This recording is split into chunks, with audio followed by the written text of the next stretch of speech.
Orar pelo pastor Daniel, que será o porta-voz do Senhor nesta noite, amém? Convidar você a estender sua mão aqui à frente, está abençoando a vida do pastor. Cremos que o Senhor já falou com ele, mas que ele seja um porta-voz do Senhor nesta noite, amém? Vamos orar? Deus, nós te louvamos e bendizemos, ó Deus, nós te adoramos, vemos a tua palavra já falou aos nossos corações, porque a tua palavra é fiel e verdadeira. Ó Deus, nós apresentamos diante do Senhor o teu Filho amado aqui agora, que o Senhor continue utilizando conforme o teu querer e o teu agir. Ó Deus, que ele seja porta-voz da tua palavra, revestido da autoridade e do poder do Senhor. Que haja óleo fresco sobre a sua cabeça. Que haja, Senhor, derramado o teu Espírito na tua igreja, por intermédio do teu Filho, em nome de Jesus. Amém, Senhor.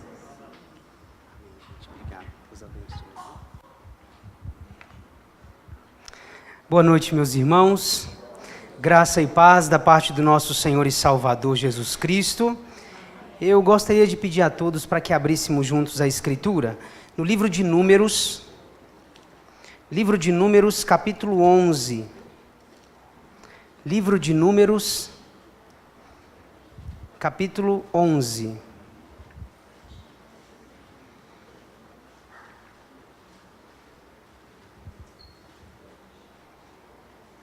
Nós faremos a leitura dos versos de 1 a 9. Números capítulo 11, versos de 1 a 9. Eu vou fazer a leitura e vou pedir aos irmãos que acompanhem atentamente o que a palavra nos traz essa noite.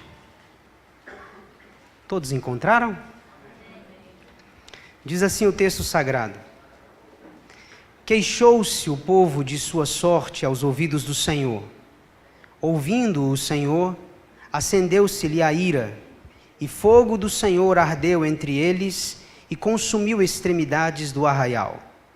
Então o povo clamou a Moisés, e orando este ao Senhor, o fogo se apagou.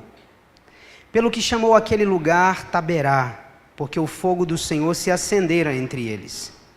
E o populacho que estava no meio deles veio a ter grande desejo das comidas dos egípcios, pelo que os filhos de Israel tornaram a chorar, e também disseram: Quem nos dará carne a comer? Lembramo-nos dos peixes que no Egito comíamos de graça, dos pepinos, dos melões, dos alhos silvestres, das cebolas e dos alhos. Agora, porém, seca-se a nossa alma, e nenhuma coisa vemos senão este maná. Era o maná como semente de coentro, e a sua aparência semelhante à do bidélio. Espalhava-se o povo e o colhia, e em moinhos o moía ou num grau o pisava, e em panelas o cozia, e dele fazia bolos. O seu sabor era como de bolos amassados com azeite. Quando de noite descia o orvalho sobre o arraial, sobre este também caía o maná. Vamos fazer mais uma oração? Pai, nós estamos aqui diante da Tua palavra, e ela é poderosa para transformar a nossa vida e o nosso coração, de modo que nós nos rendemos integralmente a ela, e pedimos ao Senhor para que, a partir da exposição das Escrituras, o coração de cada um dos teus filhos aqui seja confrontado com estas verdades benditas e eternas. Que o Senhor nos ajude a perceber o pecado em que nos encontramos, e que o Senhor nos ajude, amparados na tua graça e na tua misericórdia, a mudarmos de vida, a sermos transformados por tua glória e pelo teu poder. Toma a vida de cada um dos meus irmãos esta noite e fala-nos com autoridade e com poder. É o que nós te suplicamos, em nome de Jesus. Amém. Bom, irmãos, o tema da nossa reflexão essa noite é esse aí: chega de mimimi. Nós vivemos numa geração muito peculiar. Nenhuma outra geração, escute bem, nenhuma outra geração gozou de tantas facilidades e oportunidades quanto a presente geração. Nenhuma outra geração na história da humanidade teve à sua disposição tantos recursos, tantas benesses e tantos privilégios quanto esta geração. Eu estou falando de luxo, conforto, comodidade, acessibilidade. Tudo, irmãos, absolutamente tudo está ao nosso alcance, sem que nós precisemos fazer um grande esforço para alcançá-las. Mas apesar de tudo isso, nunca houve uma geração tão insatisfeita quanto esta geração. Tornamo-nos insaciáveis, e essa insaciabilidade fez nascer em nós um descontentamento patológico.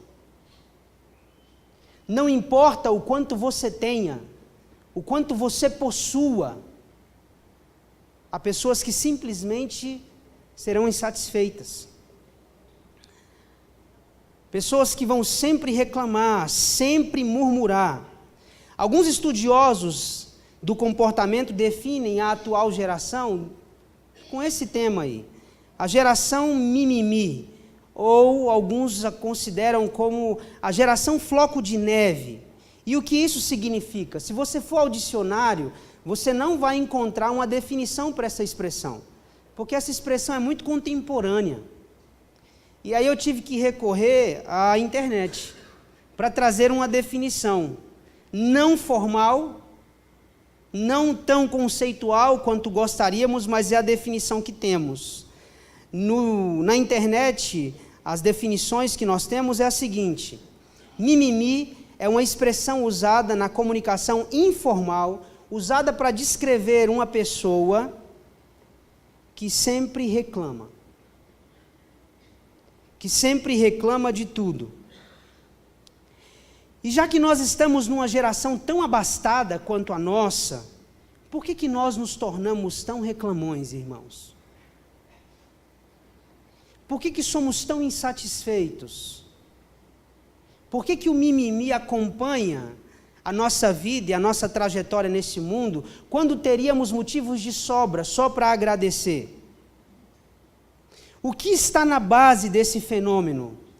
Esses mesmos especialistas que estudam o comportamento, eles apontam 4 erros básicos que foram cometidos na educação nossa, e que nós estamos perpetuando isso na educação dos nossos filhos. O primeiro erro básico que foi cometido foi o erro da superproteção. Pais que fizeram de tudo para pavimentar o caminho de seus filhos e resolver o menor de todos os problemas. Então, diante do menor obstáculo, já é o suficiente para desencorajar a pessoa. Nós estamos falando de uma geração que não possui tolerância alguma à frustração. Pessoas que não sabem lidar com a frustração. Eu estava compartilhando com os nossos jovens alguns meses atrás, na clínica da faculdade, eu atendi um garoto que a mãe dele levou ele para o psicólogo porque o menino estava muito triste ao ponto de desenvolver um quadro pré-depressivo, porque todas as postagens que ele fazia nas redes sociais, as pessoas simplesmente não curtiam. Ele não era visto. Ele não era curtido. Estamos falando de uma geração que não consegue lidar com frustração. Isso é uma coisa que eu estou curado, porque quando eu posto alguma coisa do Davi, todo mundo curte, 100, 200, 300. Quando eu posto uma foto minha, existem 2 espectadores que sempre vão curtir, que é a minha mãe e a dona Alzira. Até queria agradecer a audiência da dona Alzira, porque é uma pessoa com quem eu interajo muito nas redes sociais. Mas estamos lidando com uma geração que não sabe lidar com a frustração. E isso foi desencadeado por uma superproteção. O segundo erro básico que foi cometido na nossa criação, e pode ser que você esteja cometendo esse mesmo erro com os seus filhos, é o excesso de recursos. Nós estamos lidando com uma geração que não sabe ou não conhece o que é passar por privações. a tudo. A tudo. Há alguns aqui cuja infância foi muito dolorosa.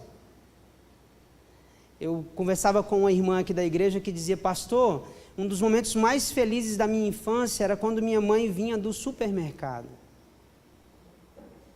Nós passávamos tantas privações, que essa é a lembrança que eu tenho dos momentos mais felizes que tínhamos, quando minha mãe chegava com algumas sacolas em casa. Essa é uma geração que não atravessa esse tipo de sentimento, porque há tudo dentro de casa. Há um excesso de recursos, exagerado até. O terceiro erro, ou o terceiro equívoco que cometemos e que estamos produzindo uma geração mimimi, é uma construção de uma autoestima exacerbada de si mesmo. Há muitos que têm uma visão muito deturpada de si, se acham bons demais. E nós esquecemos de ensinar aos nossos filhos e a nós mesmos que nós não passamos de miseráveis pecadores. É isso que somos. Nada mais do que isso. Então hoje nós temos uma série de pessoas com ego inflacionado. Pessoas que julgam ser mais do que realmente são. Pessoas que realmente acreditam que são boas o suficiente, mas a Bíblia não apresenta você assim. A Bíblia diz que quando Deus olhou para nós, não havia nada em nós que o agradasse, nós éramos desprezíveis. Ele simplesmente nos amou. Então nós temos cometido um equívoco muito grande quando nós construímos nos nossos filhos e em nós mesmos a ideia de que somos melhores ou de que somos bons o suficientes.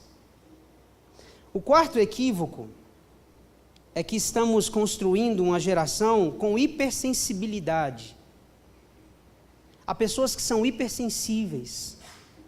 A sensação que eu tenho quando me relaciono com algumas pessoas é que eu preciso pisar em ovos, em casca de ovos, porque tudo magoa, tudo chateia, tudo é motivo para emburrar, para trazer mau humor. São pessoas hipersensíveis. E o mimimi, gente, é algo que afeta todas as relações, todas, inclusive o casamento. Nós estamos falando aqui no mês de maio, que é o mês da família, e eu preciso fazer um adendo, uma pequena digressão aqui, porque o que existe de mimimi dentro da relação conjugal, há mulheres ou há maridos que simplesmente transformaram suas relações conjugais insuportáveis. Eu não sei quantos aqui gostam do livro de Provérbios. A minha esposa tem um ritual, ela lê o livro de Provérbios todo mês. E quando termina os 12 meses, ela lê o livro de Provérbios pelo menos 12 vezes ao ano. E o livro de Provérbios é um livro muito interessante, um livro de sabedoria. E eu não sei se as mulheres já fizeram uma leitura atenta do livro de Provérbios, mas o livro de Provérbios diz que a mulher que reclama demais é comparada a uma goteira. Eu não sei se você já morou numa casa, hoje as casas são de laje, hoje é todo mundo chique, mas acredito que alguns já moraram em casas que tinham goteiras. E não existe nada, gente, que tire mais a nossa paciência do que aquela tal da goteira. E tem 2 versículos em Provérbios, eu queria trazer para vocês, Provérbios 27:15 e Provérbios 21, verso 9, diz assim: o gotejar contínuo no dia de grande chuva e a mulher rixosa são semelhantes. Então, quando você está reclamando demais, você está parecendo uma goteira. Provérbios 21, verso 9, melhor é morar num canto do eirado do que com a mulher rixosa na mesma casa. A Bíblia é clara quanto a esse assunto. Viver com uma mulher goteira é algo insuportável. A ideia da goteira é aquilo que fica tem. É algo simplesmente irritante. Irritante. Charles Bridge, que foi um pastor inglês, no século XIX, ele fazendo um comentário de Provérbios, desses versículos, ele disse o seguinte, preste muita atenção.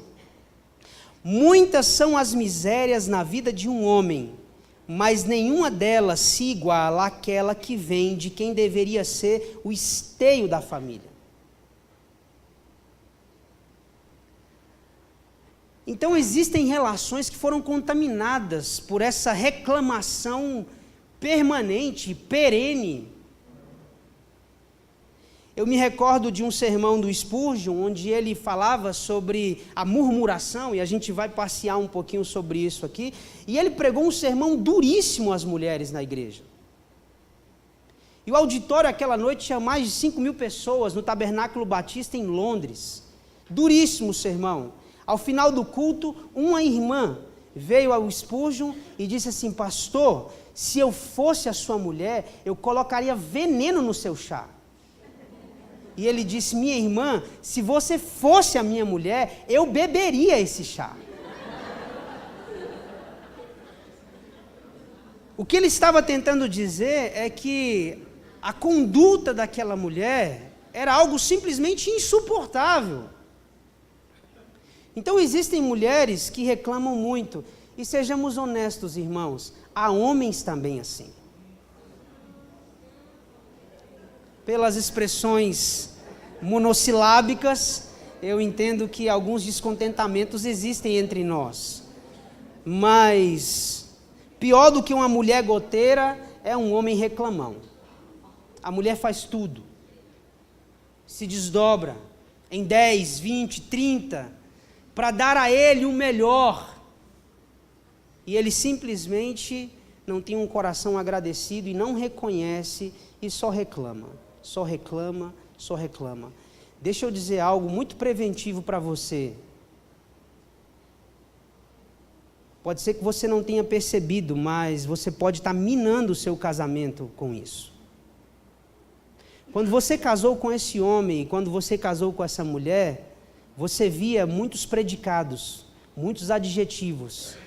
Será que de uma hora para outra você só consegue ver defeitos agora? Será que tudo nele agora te desagrada? Será que tudo nela agora gera um desconforto a ponto de você só reclamar? O que esse texto está nos dizendo, e eu gostaria de convidar você para que mergulhássemos nele, é que aquela geração do deserto havia se tornado uma geração mimimi. Uma geração de murmuradores. Apesar de toda a provisão, de todos os milagres, apesar de tudo quanto Deus estava fazendo no deserto, aquele povo só sabia chorar e só sabia reclamar. Então eu gostaria que você fizesse uma leitura desse texto e prestasse muita atenção, porque pode ser que você tenha se tornado um murmurador ou uma murmuradora e não tenha se apercebido ainda. E aí eu queria, a partir do texto, levar você a pensar, quando é que nós nos tornamos murmuradores? Quando foi que eu e você, eventualmente, deixamos de agradecer e passamos só a reclamar, apenas a fazer o mimimi? Eu queria que você desse uma olhada no texto. Vamos ler a partir do verso de número 1 de novo. O texto diz assim: queixou-se o povo da sua sorte aos ouvidos do Senhor, ouvindo o Senhor, acendeu-se-lhe a ira, e o fogo do Senhor ardeu entre eles, e consumiu extremidades do arraial. Então o povo clamou a Moisés, e orando este ao Senhor, o fogo se apagou. Pelo que chamou aquele lugar Taberá, porque o fogo do Senhor se acendera entre eles. E o populacho que estava no meio deles veio a ter grande desejo das comidas dos egípcios. Vamos fazer uma pausa aqui. Quando é que nós nos tornamos murmuradores? Primeiro, quando começamos a comparar a nossa vida com a vida dos outros. O povo estava no deserto,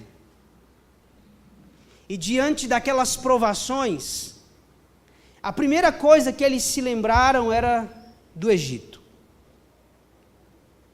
da temporada que viveram no Egito, dos tempos de escravidão que viveram lá.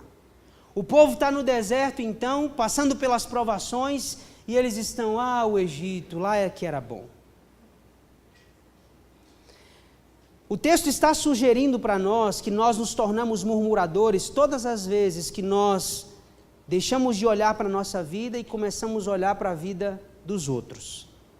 O que te incomoda, meu irmão, não é o que você não tem, mas é o que o outro tem. Há algo que incomoda pessoas. Por que o meu irmão tem e eu não tenho?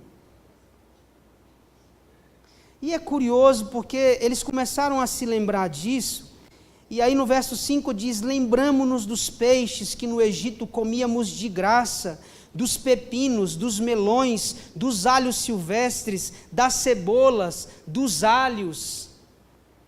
O divino é a pessoa que não ia chorar por causa disso, né, divino? Alho não é com divino. Se você algum dia convidar o presbítero divino para almoçar na sua casa, diminua o alho e a cebola e o pepino. Tudo que é verdura você tira. Deixa o arroz e o piqui e o frango. No piqui não? Uai, não? É um goiano mesmo. O povo então está se lembrando daquela dieta do Egito e sentia saudades daquilo que comia lá. Há um autor, irmãos, chamado Alan Peterson. Ele escreveu um livro. Pode ser que você nunca tenha lido esse livro, mas com certeza você já fez referência a ele sem saber. Alan Peterson escreveu um livro chamado O Mito da Grama Mais Verde. É uma expressão que se tornou popular. E ele diz, nesse livro, a grama do vizinho sempre parece que é mais verde do que a nossa. A vida do vizinho sempre é melhor que a nossa. Aquilo que ele tem sempre é melhor do que o que a gente tem.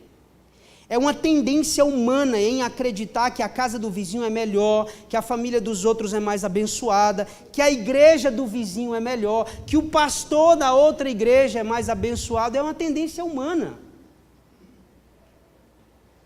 Nós temos, irmãos, essa tendência adâmica em comparar a nossa vida com a vida alheia.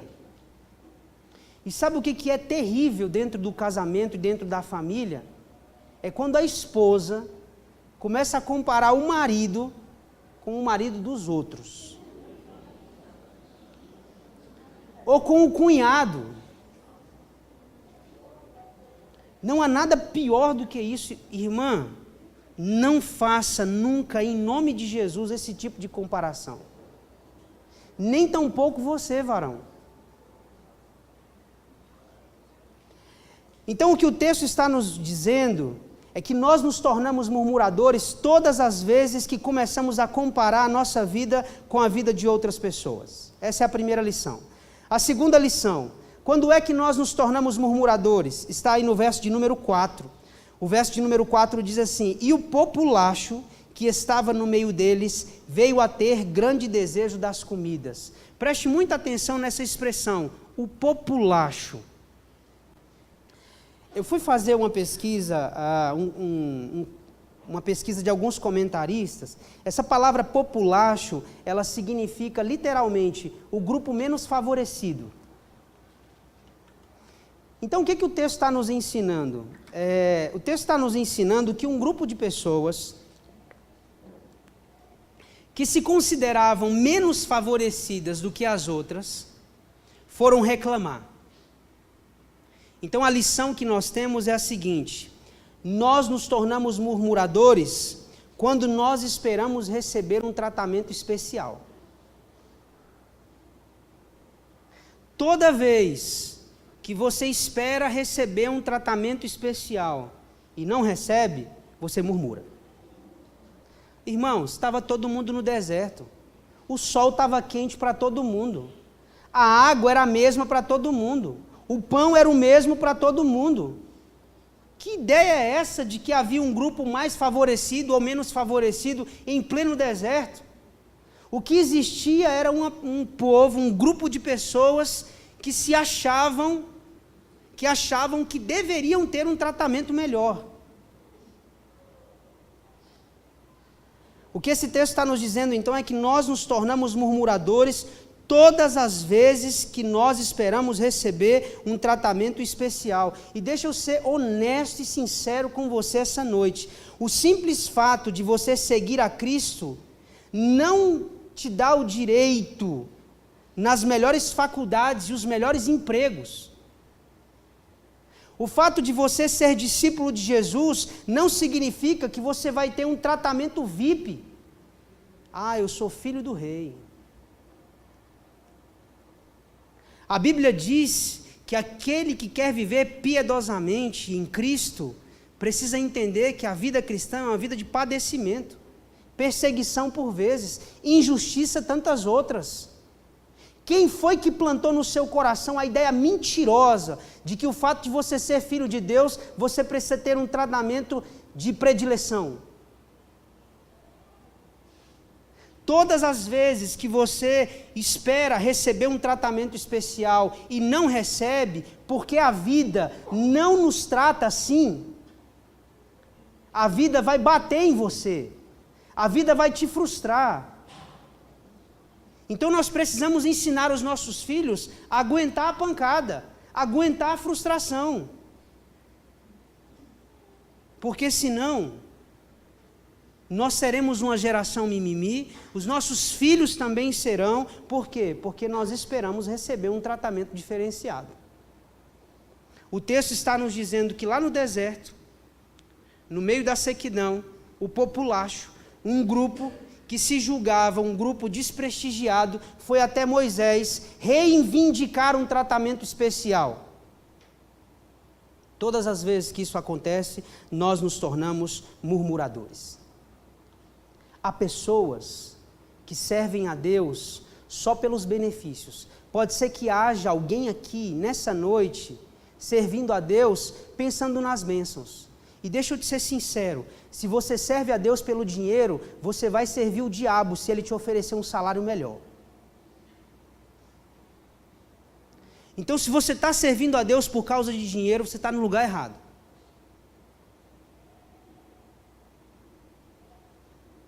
Se você espera receber um tratamento especial, você está muito equivocado. Precisamos aprender o que é de fato o Evangelho, irmãos. Porque o que estamos ouvindo é um pseudo-evangelho, é um evangelho genérico, fabricado, para responder aos anseios do coração dos homens. Mas não é um evangelho real. Segunda lição que o texto nos traz, nós nos tornamos murmuradores todas as vezes que esperamos receber um tratamento especial. Agora eu queria que nós fôssemos aos versos de número 6 a 9. Que são os últimos versículos. Veja a reclamação do povo, irmãos.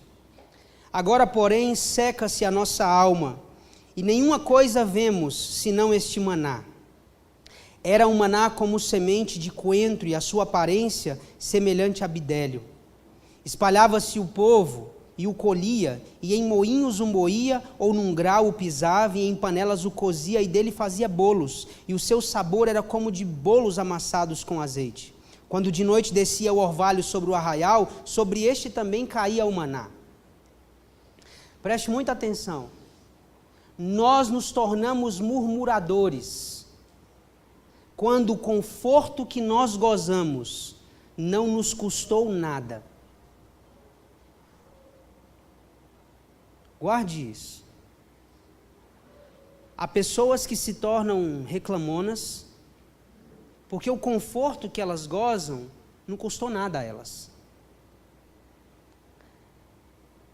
O maná, irmãos, é um pão que caía do céu. Eu acho que isso não é novidade para ninguém.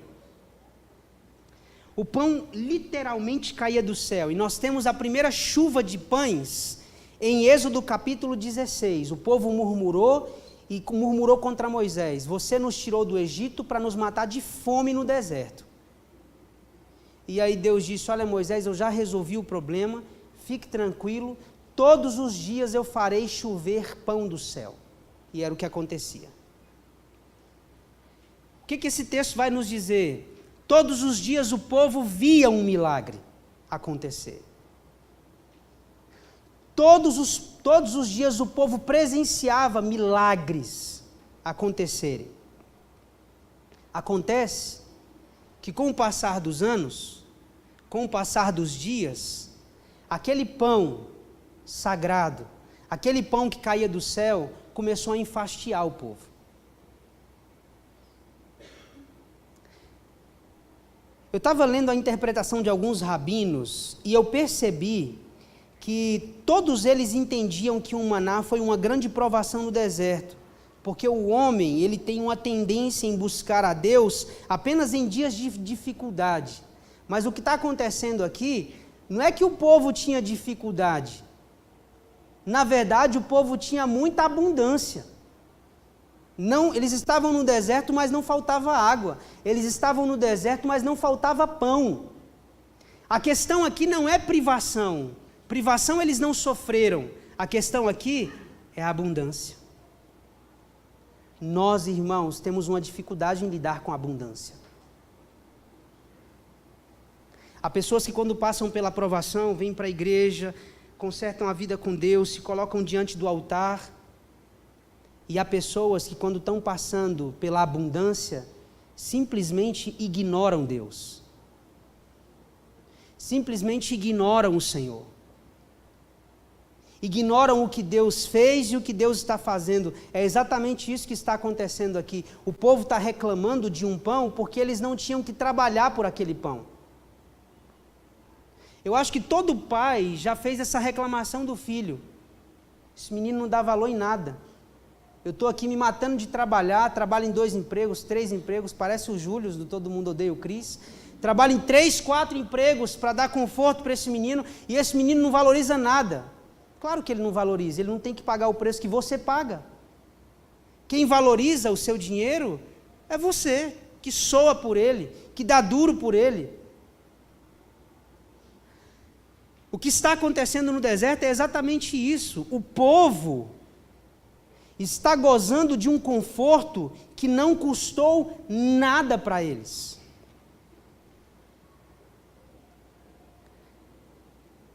Comece a valorizar a vida que você tem.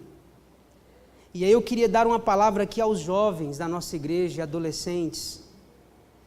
Valorize o que o seu pai coloca em casa, o que a sua mãe coloca em casa. Você não faz ideia do quanto ele trabalha e do quanto ela trabalha para dar a você o melhor. Quem sabe, jovem e adolescente, você nunca deu um abraço no seu pai e na sua mãe te agradecendo por isso. Mãe, eu nunca disse isso para a senhora, mas quero dizer hoje. Eu sou muito grato à senhora por tudo que eu tenho, por tudo que a senhora me deu. Porque todo dia tem comida aqui em casa. Porque todo dia nós temos o que comer. Talvez você não saiba, mas os seus pais podem ter passado fome. Privações que você nunca teve. Nós temos uma tendência em reclamar quando gozamos de um conforto que não nos custa absolutamente nada. Sabe uma coisa curiosa que aconteceu quando o povo entrou na Terra Prometida? Sabe a primeira coisa que aconteceu quando o povo colocou o pé na Terra Prometida? O maná parou. Você vai ler isso no livro de Josué. A Bíblia diz que quando o povo colocou os pés depois do Jordão, imediatamente não choveu mais pão do céu. Deus estava literalmente dizendo: agora é com vocês, agora vocês vão trabalhar, vão arar a terra, vão plantar, vão colher, vão suar. O tempo da provisão acabou. Agora vocês têm trabalho. agora vocês têm cidades, agora vocês têm absolutamente tudo. A quarta lição que o texto nos traz é que nós nos tornamos murmuradores quando o milagre de Deus não nos basta. Os murmuradores, irmãos, são pessoas insaciáveis, pessoas que ficam só de mimimi, não se contentam com absolutamente nada. Eu não sei se todos sabem, mas a palavra maná no hebraico é uma transliteração da expressão. O que é isto? Quando choveu a primeira vez o pão, o povo pegou aquela camada de trigo e o povo disse: o que é isso? Maná vem dessa expressão. No hebraico, maná significa: o que é isto? Era de fato um milagre. O maná é algo tão importante na história de Israel, que só para que você tenha uma ideia, dentro da Arca da Aliança, havia 3 objetos valiosíssimos para o povo: as tábuas da lei, a vara de Arão que floresceu e uma porção de maná. Quando Jesus aparece nas páginas do Novo Testamento, Jesus diz: eu sou o maná vivo que desceu do céu.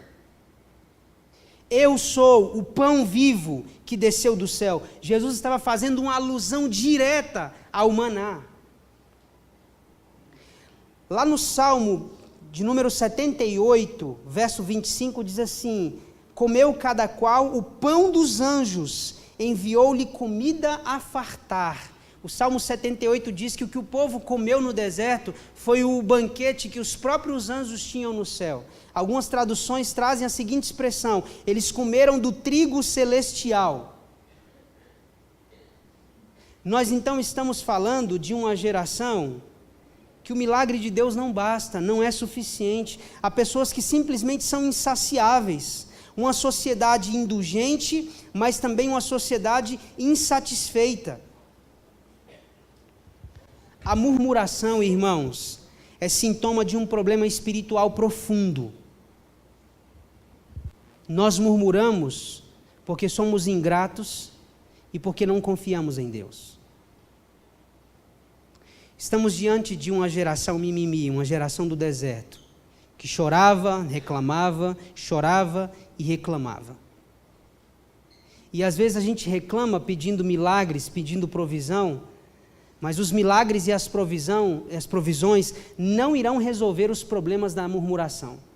Porque não existe nenhum lugar na Bíblia onde Deus efetuou tantos milagres como no deserto. E não existe nenhum outro lugar onde o povo reclamou mais do que no deserto. A questão então não são os milagres, é o nosso coração. A questão então não é a abundância, a fartura ou a ausência dela, é o nosso coração. E aí eu queria encerrar essa palavra te dando alguns conselhos bem práticos. Primeiro conselho que eu queria te dar: deixe de fazer críticas e passe a fazer uma autocrítica. Então a gente critica muito o outro, o pastor, os líderes da igreja, o marido, a esposa. Por que a gente não para de criticar o outro e passa a fazer uma autocrítica? Segundo conselho prático que eu gostaria de te dar: cultive a gratidão e o contentamento em seu coração. A Bíblia nos manda, irmãos, ser contentes. O contentamento está ligado não a uma condição financeira, mas a uma postura que nós temos diante de Deus, de sermos satisfeitos diante da providência que Ele nos dá. Segundo conselho bem prático: cultive a gratidão e o contentamento no seu coração.